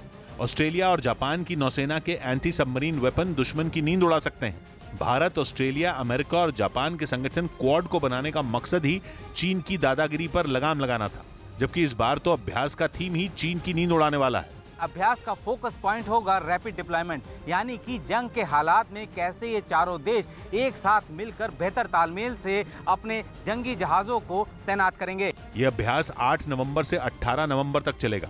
मालाबार अभ्यास 30 साल पहले भारत और अमेरिका की फौज ने शुरू किया था, लेकिन बाद में जापान और ऑस्ट्रेलिया भी इसका हिस्सा बन गए। इस बीच खबर है कि यूक्रेन जंग में वाहवाही बटोर रहे ईरान के ड्रोन की ताकत से तुर्की परेशान हो गया और उसने भी अपने ड्रोन को ताकत बढ़ाने की तैयारी शुरू कर दी, क्योंकि ईरान के आत्मघाती ड्रोन तुर्की के बारकताश TB2 ड्रोन को कड़ी टक्कर दे रहे हैं। यूक्रेन जंग के शुरुआती दौर में तुर्की के इस ड्रोन ने खूब तबाही मचाई और रूस की सेना को छकाया। तुर्की के इस ड्रोन को यूक्रेन ने इस्तेमाल किया। ये तक दावा किया गया कि रूस इस ड्रोन से परेशान हो गया था, लेकिन ईरान के शाहिद 136 ने बाजी पलट दी, क्योंकि जिस वजह से यूक्रेन का पलड़ा भारी हो रहा था, उससे कहीं अधिक खतरनाक हथियार रूस के पास है। और यूक्रेन जंग में शाहिद 136 ने अपनी ताकत का सबूत भी दे दिया है। माना जा रहा है कि तुर्की इसी वजह से अपने ड्रोन की ताकत बढ़ा रहा है और बारकताश श्रेणी के ड्रोन को ज्यादा खतरनाक बनाने में जुट गया है। खबर है कि तुर्की अपने बारकताश ड्रोन में ऐसी तकनीक जोड़ रहा है जिससे हवा में ही टारगेट को उड़ाया जा सके। हालांकि अब तक ये पता नहीं है कि ड्रोन की नई कैटेगरी आत्मघाती होगी या नहीं, क्योंकि अगर ये ड्रोन आत्मघाती नहीं है और हवा में ही टारगेट को खत्म कर सकते हैं तो फिर तो ईरान के शाहिद 136 पर भारी पड़ेंगे, क्योंकि ये खुद नहीं उड़ेंगे बल्कि दुश्मन के हथियार को उड़ा देंगे। तुर्की का बारकताश वैसे भी काफी मशहूर है। यूक्रेन जंग के बाद तो इसकी डिमांड बढ़ चुकी है, क्योंकि तुर्की का बारकताश TB2 हल्के हथियारों से लैस है। इसमें 4 लेजर गाइडेड मिसाइलें लगाई जा सकती हैं और रेडियो गाइडेड होने की वजह से 300 किलोमीटर से ज्यादा रेंज तक उन्हें ऑपरेट किया जा सकता है। इधर प्रधानमंत्री ने मोरबी पुल हादसे में घायल हुए लोगों से मुलाकात की। 2 दिन पहले हुए इस हादसे में 135 लोगों की जान गई थी, कई लोग घायल हो गए थे, जिनसे मिलने के लिए खुद प्रधानमंत्री मोरबी के अस्पताल पहुंचे और हादसे में घायल लोगों का हाल जाना। प्रधानमंत्री हादसे वाली जगह भी पहुंचे, जहां मौजूद अधिकारियों ने उन्हें इससे जुड़ी पूरी जानकारी दी, जिसके बाद प्रधानमंत्री ने आला अधिकारियों के साथ बैठक की। उधर T20 वर्ल्ड कप में श्रीलंका ने अफगानिस्तान को 6 विकेट से हरा दिया। पहले बल्लेबाजी करते हुए अफगानिस्तान ने 8 विकेट पर 144 रन बनाए, जिसका पीछा करते हुए श्रीलंका ने 18 ओवर और 3 गेंद में 4 विकेट पर लक्ष्य हासिल कर लिया। इस हार के साथ ही अफगानिस्तान टूर्नामेंट से बाहर हो गया, जबकि श्रीलंका के सेमीफाइनल में पहुंचने की उम्मीद बनी हुई है। इस बीच खबर है कि अमेरिका रूस से लड़ने के लिए उसके बनाए एक हथियार को ही अपना हथियार बनाने की तैयारी में है। बताया गया कि अमेरिका की सेना दूसरे देशों में बनी रूस की AK-74 क्लाशनिकोव असॉल्ट राइफल या उसकी कॉपी खरीदने जा रहा है। वो AK-74 जो अमेरिका की M16 की काट मानी जाती है। मतलब ये कि बाइडेन पुतिन के हथियार से ही उनका शिकार करने की तैयारी में है। वैसे ये कोई नई बात भी नहीं है, ये अमेरिकी सेना की रणनीति है। वो दूसरे देशों के छोटे हथियारों का स्टॉक अपने पास रखती है ताकि अपने सैनिकों को उनसे मुकाबला करने के लिए ट्रेन कर सके। रिसर्च और टेस्टिंग के लिए भी अमेरिका दूसरे देशों के हथियार खरीदता है, लेकिन कहा जा रहा है कि अंदर की बात यह है कि अमेरिका इन AK-74 राइफलों को यूक्रेन भेज सकता है। इधर जम्मू कश्मीर के अनंतनाग में सुरक्षा बल और आतंकियों के बीच मुठभेड़ हुई। एनकाउंटर के दौरान दोनों तरफ से जमकर फायरिंग हुई, जिसमें एक आतंकी को मार गिराया गया। इससे पहले सुरक्षा बल के जवानों को वहां के बिजबियाड़ा इलाके में आतंकियों के छिपे होने की खबर मिली थी, लेकिन जैसे ही सुरक्षा बल के जवान पहुंचे, आतंकियों ने फायरिंग शुरू कर दी। वहीं पुलवामा जिले में भी मुठभेड़ हुई, जहां 3 आतंकी छिपे होने की आशंका जताई गई।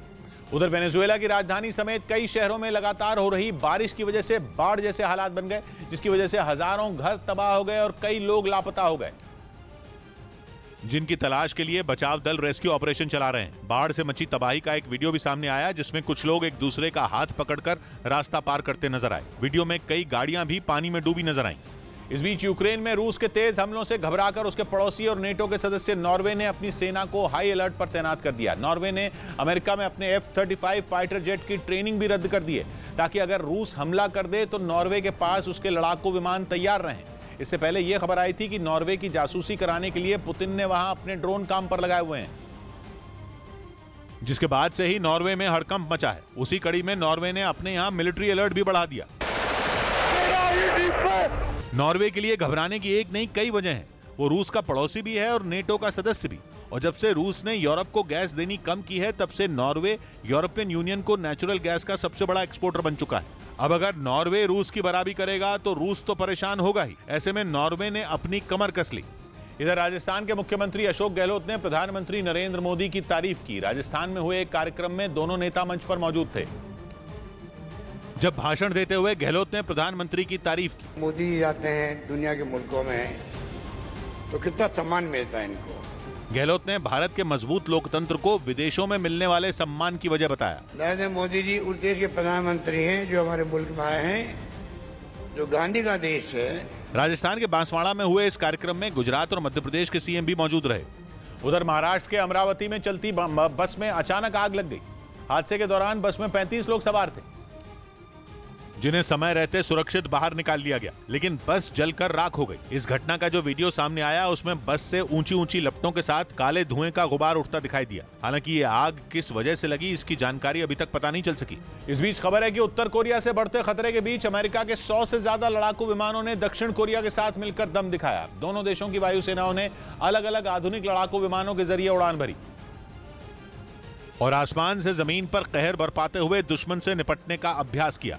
दावा है कि उत्तर कोरिया के 2 बैलिस्टिक मिसाइलों के टेस्ट के बाद दक्षिण कोरिया अलर्ट हो गया है। खबर है कि इसी वजह से उसने अमेरिका के साथ मिलिट्री ड्रिल की। दोनों देशों की वायुसेनाओं ने जंग के अलग अलग हालात बनाकर उनसे निपटने का अभ्यास किया। बताया जा रहा है कि कुछ दिनों पहले ही किम ने 2 ऐसी क्रूज मिसाइलों का परीक्षण किया था, जिनमें परमाणु हथियार भी लोड किए जा सकते हैं।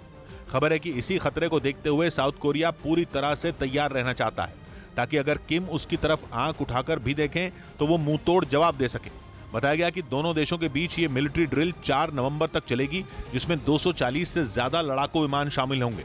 उधर खबर है कि रूस की चुनौती से निपटने के लिए अमेरिका अपने एयर डिफेंस सिस्टम को और आधुनिक बनाने में जुट गया। पश्चिमी मीडिया ने दावा किया कि इसके लिए अमेरिका ने एयर डिफेंस सिस्टम में लगे रडार को अपग्रेड करने का प्लान तैयार कर लिया। क्योंकि यूक्रेन पर हमले के बाद से पुतिन कई बार अमेरिका को अपनी घातक हाइपरसोनिक परमाणु मिसाइलों की धमकी दे चुके हैं, जिनमें इंटरकॉन्टिनेंटल बैलिस्टिक मिसाइल सरमात का नाम भी शामिल है। रूस का दावा है कि उसके इस हथियार का मुकाबला मुमकिन ही नहीं, क्योंकि इस मिसाइल को मार गिराने वाला एयर डिफेंस सिस्टम बना ही नहीं है। इसीलिए अमेरिका अब रूस की ऐसी घातक मिसाइलों का तोड़ निकालने में जुट गया, जिसके लिए वो अपने एयर डिफेंस सिस्टम में लगे LTAMDS यानी lower tier air and missile defence sensor को अपग्रेड करेगा। और इसके लिए $12 करोड़ मतलब भारतीय रुपयों में करीब 1000 करोड़ का खर्च आएगा। दावा है कि इसके बाद अमेरिका के एयर डिफेंस सिस्टम किसी भी दिशा से आ रहे हाइपरसोनिक हथियारों का भी आसानी से पता लगा सकेंगे।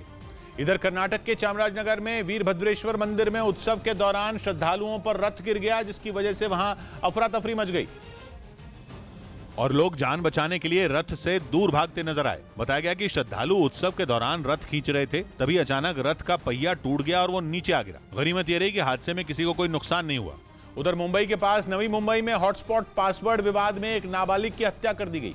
मामूली विवाद पर हत्या से वहां हड़कंप मच गया, जिसके बाद तुरंत पुलिस को खबर दी गई। पुलिस ने कार्रवाई करते हुए हत्या के 2 आरोपियों को गिरफ्तार कर लिया। वहाँ पे झगड़ा हुआ और झगड़े में एक चाकू से दोनों ने उस पर हमला किया है। पुलिस के मुताबिक आरोपियों ने एक लड़के से मोबाइल का हॉटस्पॉट पासवर्ड मांगा था, लेकिन उसने देने से मना कर दिया, तो आरोपियों ने उस पर चाकू से हमला कर दिया।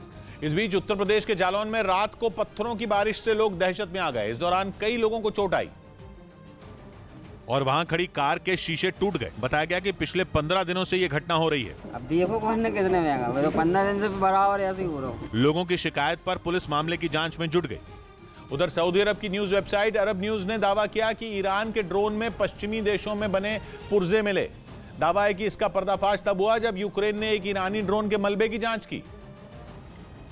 हालांकि ये साफ नहीं हो पाया कि ये पुर्जे ईरान तक कैसे पहुंचे। पश्चिमी मीडिया ये दावा करता आया है कि ईरानी ड्रोन की मदद से रूसी सेना यूक्रेन पर जोरदार हमले करती आई। खबर है कि शाहिद 136 ड्रोन यूक्रेन के लिए काल बने हुए हैं, क्योंकि ये आत्मघाती ड्रोन बेहद खतरनाक माने जाते हैं। दावा है कि इनकी मदद से पुतिन की फौज ने बीते 2 हफ्तों में यूक्रेन के कई शहरों में तबाही मचाई। लेकिन खबर है कि जब यूक्रेन ने एक ईरानी ड्रोन को मार गिराने के बाद उसके पुर्जों की जांच की, तो उसके भी होश उड़ गए।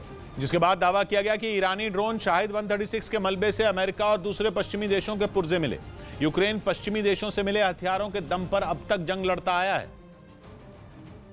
लेकिन दावा है कि ईरानी ड्रोन की जांच के बाद जो सच सामने आया वो उसे परेशान कर रहा है, क्योंकि पश्चिमी देश हमेशा ज़ेलेंस्की के साथ खड़े होने का दावा करते आए हैं। जंग की शुरुआत से ही अमेरिका, ब्रिटेन और कई दूसरे देश यूक्रेन को मदद पहुंचाते रहे हैं। लेकिन बताया जा रहा है कि अब ईरानी ड्रोन में पश्चिमी देशों के पुर्जे मिलने के बाद यूक्रेन की टेंशन बढ़ गई। अब उसे डर सताने लगा है कि कहीं उसके साथ धोखा तो नहीं हो रहा। इस बीच खबर है कि वेस्ट बैंक में इजराइल के सैनिकों ने फिलिस्तीन के लोगों के अवैध घरों को ढहा दिया। इस कार्रवाई का एक वीडियो सामने आया, जिसमें 2 बुलडोजर कुछ घरों को तोड़ते दिखाई दिए। बुलडोजर वाली इस कार्रवाई को देखने के लिए वहां लोगों की भारी भीड़ नजर आई, जबकि इजराइल के सैनिक चारों तरफ मोर्चा संभालते दिखे। सैनिकों की मौजूदगी में बुलडोजर ने अपना काम शुरू किया। सबसे पहले मकानों के आगे के हिस्से को तोड़ा गया और फिर बाद में उन्हें पूरी तरह ध्वस्त कर दिया गया। दावा है कि जिन घरों पर बुलडोजर चला वो अवैध तरीके से सरकारी जमीन पर कब्जा करके बनाए गए थे। लेकिन जैसे ही इसके बारे में इजराइल के सैनिकों को पता चला, उन्होंने घरों को ध्वस्त करवा दिया। इधर दिल्ली के नरेला से रोंगटे खड़े कर देने वाला एक वीडियो सामने आया। वहां जूते चप्पल बनाने वाली एक फैक्ट्री में अचानक आग लग गई। आग लगने की वजह से कई मजदूर बिल्डिंग में फंस गए, जिन्हें बाद में रेस्क्यू किया गया। इस घटना का जो वीडियो सामने आया उसमें इमारत के अंदर से आग की लपटों के साथ काले धुएं का गुबार उठता दिखाई दिया, जिसने चंद सेकंड में पूरे इलाके को ढक लिया। इस घटना के बाद वहां अफरा तफरी मच गई और देखते ही देखते लोगों की भीड़ लग गई। घटना की जानकारी मिलने के बाद फौरन फायर ब्रिगेड की टीम पहुंच गई, जिसके बाद जवानों ने सबसे पहले फैक्ट्री में फंसे मजदूरों को बिल्डिंग से बाहर निकालना शुरू किया। जब सभी मजदूरों को सुरक्षित बाहर निकाल लिया गया, उसके बाद आग बुझाने का काम शुरू किया गया। लेकिन तब तक आग इतनी ज्यादा भयानक हो चुकी थी कि उसे बुझा पाना आसान नहीं था। हालांकि कई घंटों की मशक्कत के बाद आग पर काबू पा लिया गया।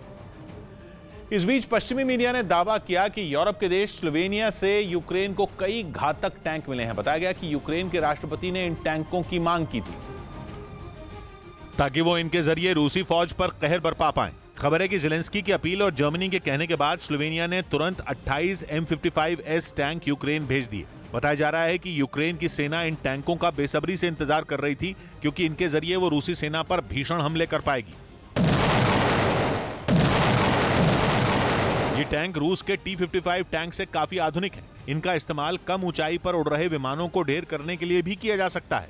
दावा है कि रूसी फौज T-55 टैंकों की मदद से यूक्रेन की सेना पर जोरदार हमले करती आई है, लेकिन अब यूक्रेन को रूस के T-55 टैंक का तोड़ मिल गया। बताया गया कि जैसे ही यूक्रेन की सेना को ये टैंक मिले, उसने उन्हें रूस के कब्जे वाले इलाकों की तरफ भेज दिया ताकि पुतिन की सेना पर जोरदार हमले कर उसे पीछे धकेला जा सके। खबर है कि जैसे ही रूसी जवानों को इन टैंकों के बारे में जानकारी मिली, वो अलर्ट हो गए, क्योंकि इनका इस्तेमाल कर जेलेंस्की के सैनिक उनकी बख्तरबंद गाड़ियों को भी तबाह कर सकते हैं। पहले से ही पश्चिमी देशों से मिले हथियार और लड़ाकू विमानों से यूक्रेन की सेना जोरदार हमले करती आई है, लेकिन अब जब कहा जा रहा है कि यूक्रेन को M55S टैंक मिल गए हैं, तो रूस के सैनिकों की चिंता बढ़ गई है। पश्चिमी मीडिया के मुताबिक इन टैंकों के साथ यूक्रेन की फौज तेजी से आगे बढ़ रही है। मतलब जंग में स्लोवेनिया से मिले ये टैंक यूक्रेन के लिए काफी मददगार साबित हो सकते हैं, क्योंकि इनके जरिए जेलेंस्की के सैनिक कई तरह के टैंकों को भी चंद मिनट में ध्वस्त कर सकते हैं। ब्रेकिंग न्यूज आ रही है जम्मू कश्मीर से। वहां सुरक्षा बल ने 2 मुठभेड़ में एक पाकिस्तानी आतंकी समेत 4 आतंकियों को मार गिराने का दावा किया है। पुलवामा में हुई मुठभेड़ में 3 आतंकियों को ढेर कर दिया गया, क्योंकि एक आतंकी अनंतनाग में मारा गया। मारे गए आतंकियों में लश्कर तैयबा का कमांडर मुख्तार बट भी शामिल बताया जा रहा है। बताया गया कि लश्कर का कमांडर अपने साथियों के साथ पुलवामा में सुरक्षा बल के कैंप पर आत्मघाती हमले की कोशिश में था, लेकिन इससे पहले ही सुरक्षा बल ने उसे और उसके साथियों को मार गिराया। आतंकियों के पास से एक AK-47 और एक AK-56 राइफल भी बरामद की गई है। इसके साथ ही मारे गए आतंकियों के पास से एक पिस्तौल और भारी मात्रा में गोला बारूद भी बरामद किया गया है।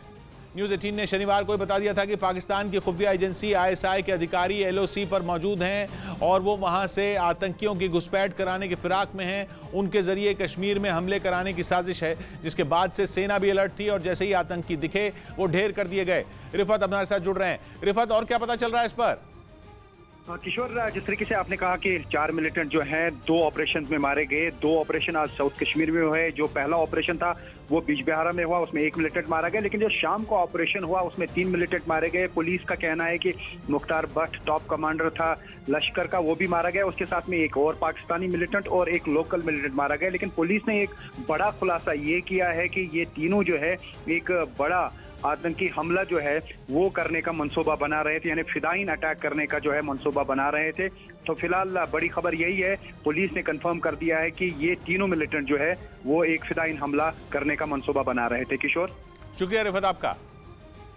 उधर 1982 में आई हिंदी फिल्म डिस्को डांसर के गाने पर चीन के लोग वीडियो बनाकर सोशल मीडिया पर डाल रहे हैं और इस गाने के जरिए वहां के लोग शी जिनपिंग को अपना दर्द सुनाने की कोशिश में लगे हैं, क्योंकि लॉकडाउन की वजह से उनके सामने खाने पीने के सामान का संकट है।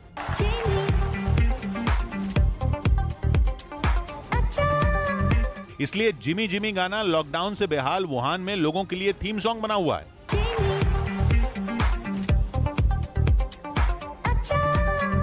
चीनी भाषा में जिमी शब्द का मतलब है गिव मी राइस, यानी चावल मांगने के लिए जिमी कहा जाता है।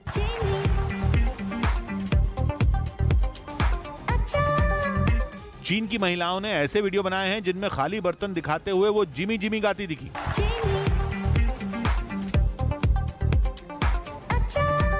चीन में टिकटॉक पर बन रहे ये वीडियो वहां की सरकार की नींद उड़ा रहे हैं, क्योंकि जिमी जिमी गाना सरकार के खिलाफ विद्रोह की आवाज बन चुका है। वुहान के लोगों की ये कोशिश शी जिनपिंग को अपना दर्द सुनाने की है।